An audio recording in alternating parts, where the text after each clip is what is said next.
Hey guys, Shadefyre here, and I'm bringing you episode 2 of Let's Play Penumbra Black Plague. If you remember last time, we found ourselves in the new surroundings here at the shelter, and learned a little bit about its construction, and the organization that runs it, the Elevated Caste, or the Archaic Elevated Caste. Now, before we can continue onward, we gotta continue faffing about with this computer. Here's another note. From our father, no less. Just pause that, it works the same way as a regular note. We've got a door lock controller here, but we don't know the password for door number 236. So let's open up that CD-ROM drive. The introduction is just a text version of the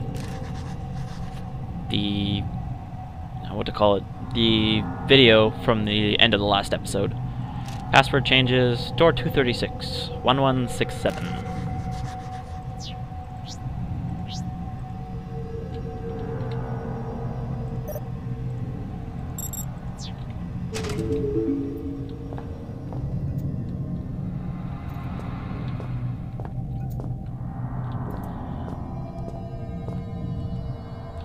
That door's still locked. Jam, sorry. But we did unlock this door, which is number 236.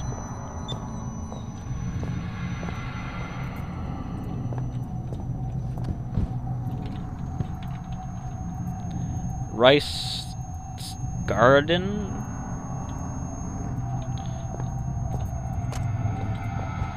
You know, I might try and make a concentrated effort to actually use flares, even though I've stated my dislike for them.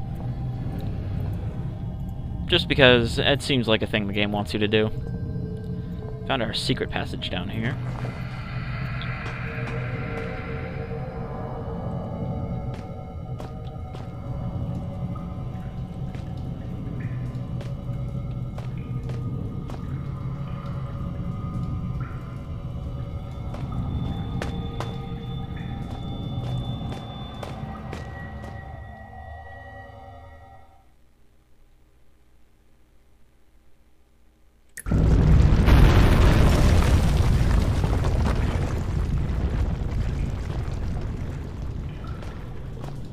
More of those big fat pulsating slugs from the previous game. You might notice that we don't have any hammer or pickaxe or broom or any sort of weapon that we can use to pop them. Because in Black Plague there is no weapons. So no more can I just stand on a crate and beat whatever's chasing me in the face until it stops being alive. Now our only choice...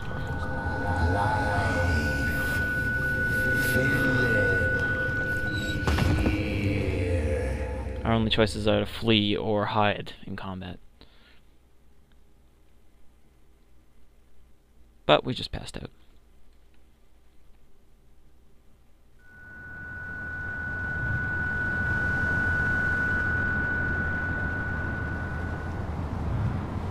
Was it all just a dream? You might recognize this place as the room we started in the first Penumbra, on the ocean liner in Greenland. Not ocean liner, but ship.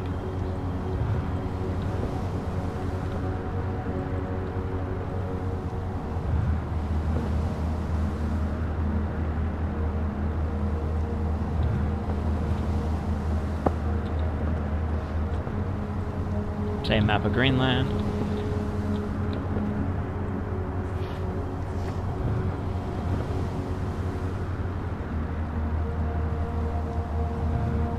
However, there's something different about this room. There's a picture of it. A picture that's not quite the same. I'm sure you guys can guess what to do here. The door is not even accessible, so we can't just leave. So, we gotta change things around a bit, do some redecorating. This soup can goes up here.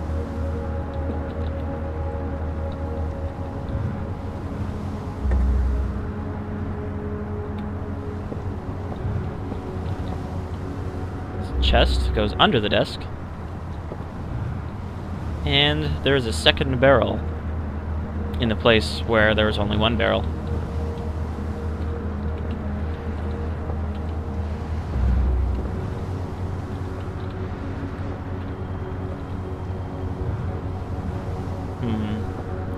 What am I forgetting?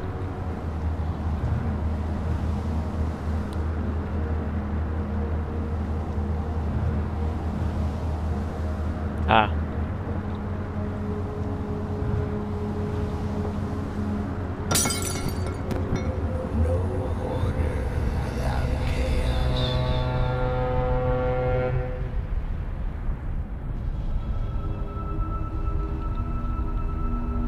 This most definitely is not the same room from before.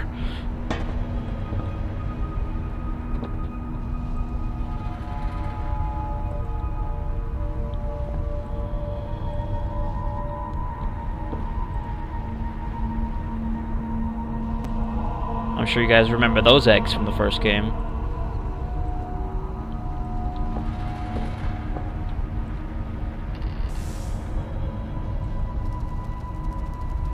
And that sound.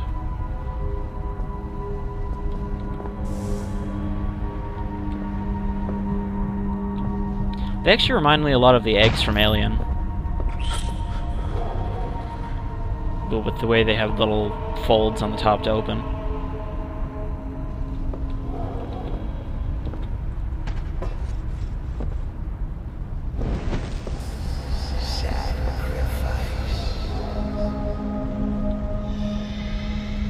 You guys also remember these chasing me all over the goddamn place. Oh, I want to sacrifice.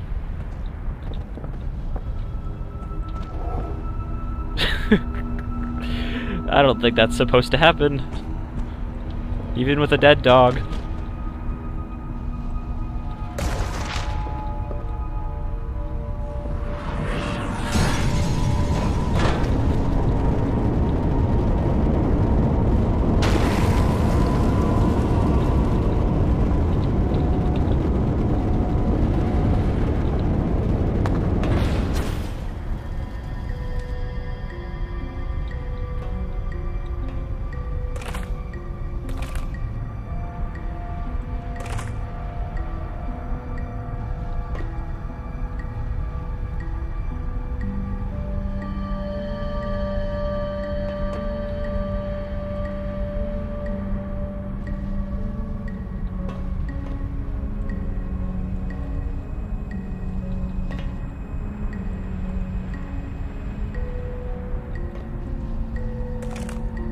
So raising these hands will get them to catch on fire, but they don't seem to want to stay up.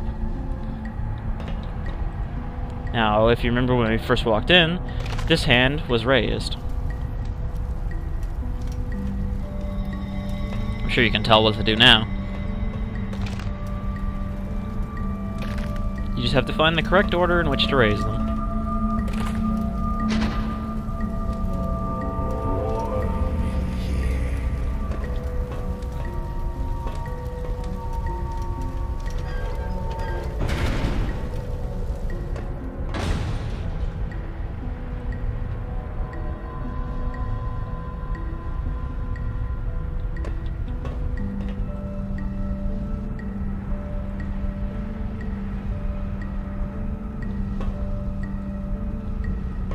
Another stuck door and another puzzle we'll need to solve before we can open it.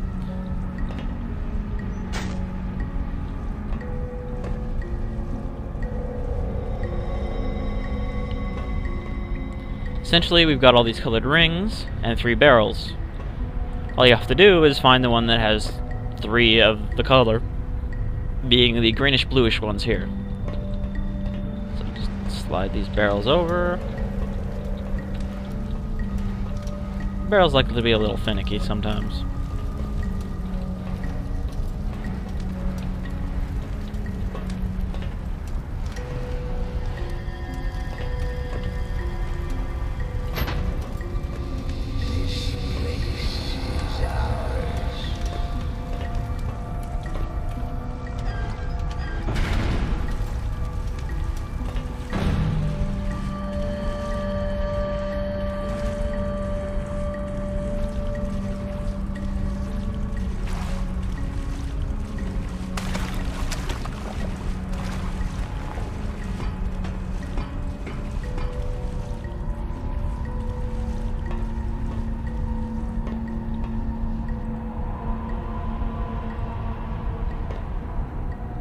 Funny, I don't remember Red sticking his arms out of the incinerator as we burned him to death.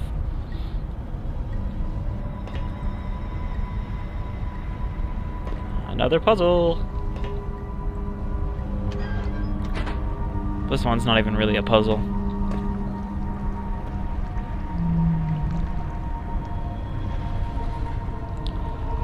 Raising the level of the blood allows us to reach this switch.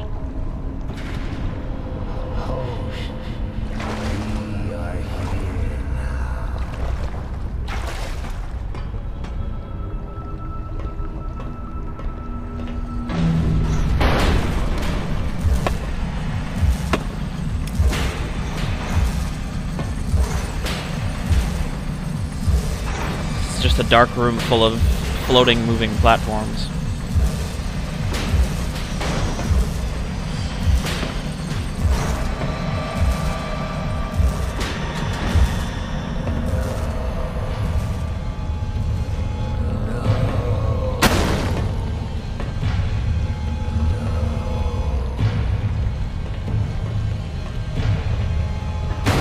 Let's try not to get eaten by the giant worm.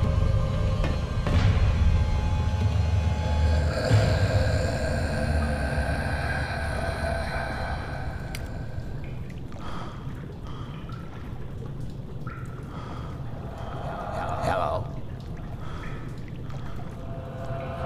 Hello? Can you hear me? What am I doing here? Who am I? Why can't I hear their voices? Well, thanks for the help. I'm having an existential nightmare and you can't even say a word. And with that, we wake up exactly where we had dropped. In the sewer.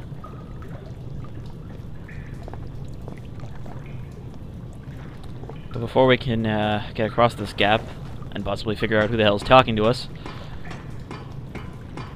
we have a puzzle that's actually been in a couple different Resident Evil games. We've got a pit full of boxes, buoyant boxes, and a switch that raises and lowers the water level.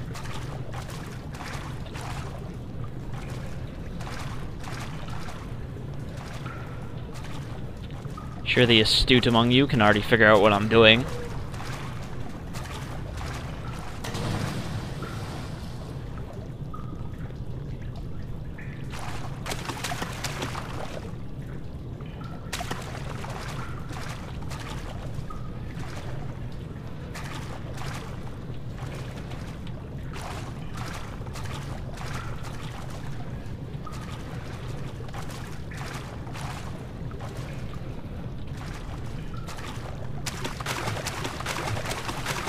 A little bit messy, but it'll serve our purposes nicely.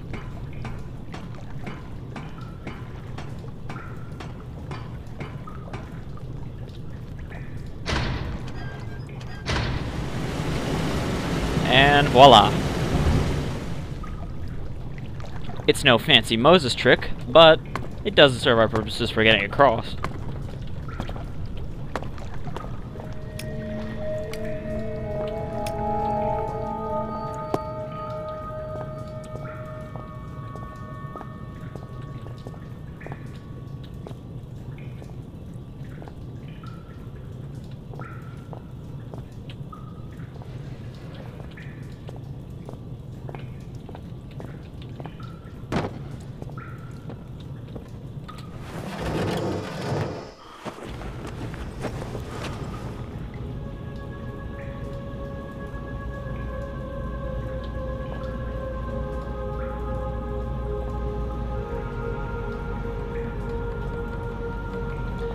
I've had better days when I didn't look like a nothing.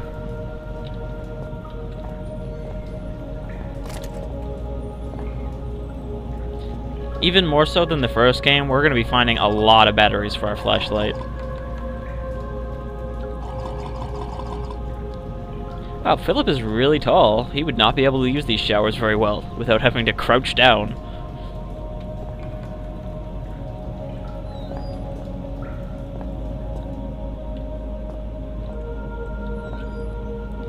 We've got ourselves a fuse box, and only 3 fuses between the 3 slots. Or 1 fuse between the 3 slots. One of them powers the lights.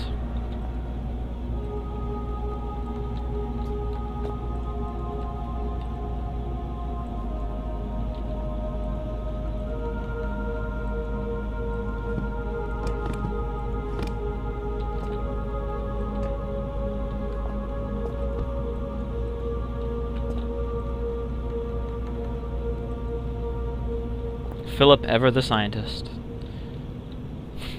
Ever the astute scientist. A chart of some kind.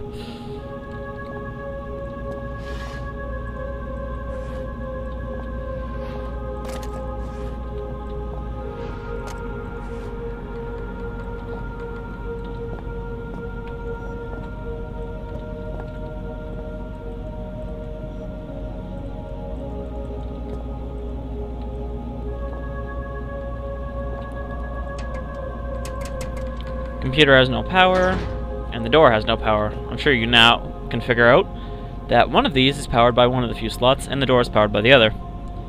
If we take it out of the lights, we get a bloop bloop sound from the computer. Incoming video chat. I guess the shelter is equipped with Skype of some sort. Wow, you look like you've crawled through a sewer to get here. I suppose I'm flattered. Hi, I'm Amabel Swanson, and I suppose I'll be your guide for the day.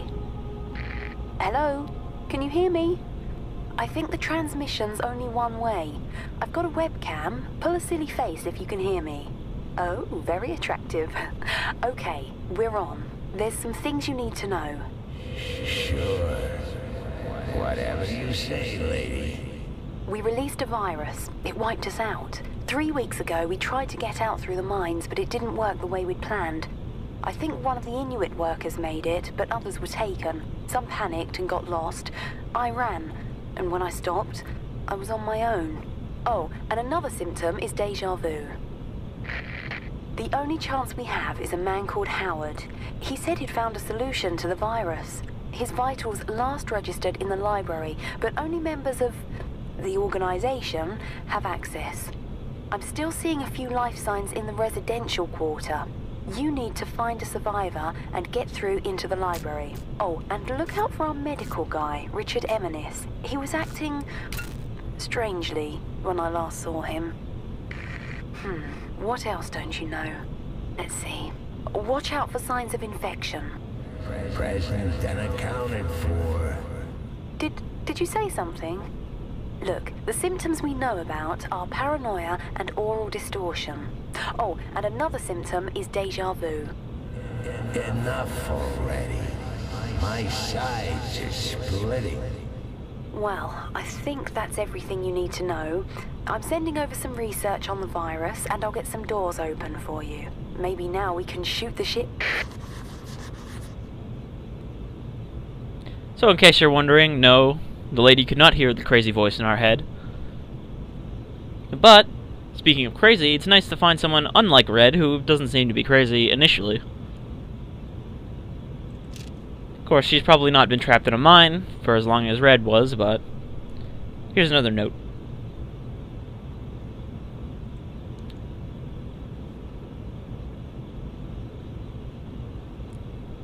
They've likened these to being chased through a series of their own memories, kind of like a mental obstacle course. Well, I guess we may be infected then.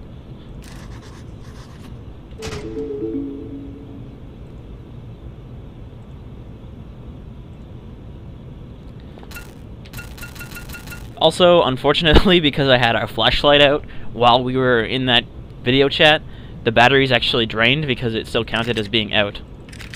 So, we have to refill it, which it doesn't do automatically for us like it does in Penumbra Overture. So now that we've got that out of the way, and have met our companion and our crazy voice,